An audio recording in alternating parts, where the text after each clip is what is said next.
રાજકોટના ઉપલેટામાં આહિર સમાજનું જૂનાગઢમાં વિદ્યાર્થી સાથે થયેલા મારામારીની ઘટના અંગે સંમેલન યોજાયું। જૂનાગઢની શાળામાં અભ્યાસ કરતા વિદ્યાર્થીને સાથી વિદ્યાર્થીઓ દ્વારા માર મારવામાં આવ્યો હોવાની ઘટના સામે આવી હતી।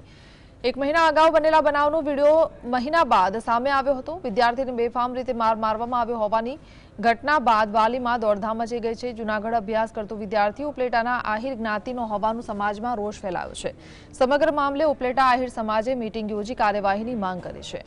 समाज द्वारा मामलतदार तेमज जिला कलेक्टर ने आवेदनपत्र पाठवी कड़क कार्यवाही मांग करवामां आवशे तेवुं नक्की करायुं छे। सामान्य माणस छुं, खेती करूं छुं। આજથી દોઢેક મહિના પહેલાં મારા છોકરા ઉપર એક બનાવ બનેલો છે કે 5-6 જણાએ મળી અને મારા છોકરા ઉપર એટેક કરેલો છે।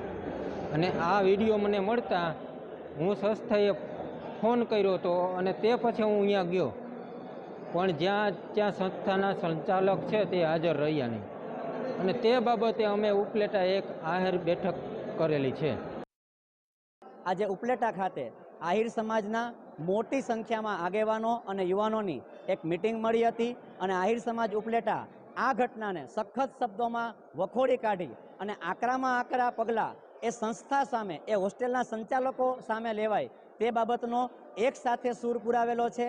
આ બાબતે અમે લોકો શનિવારે ઉપલેટા મામલતદાર કચેરીમાં અને સોમવારે જૂનાગઢ કલેક્ટર કચેરી ખાતે આહિર સમાજની આગેવાની હેઠળ એક આવેદનપત્ર આપવા માટે જઈ રહ્યા છીએ।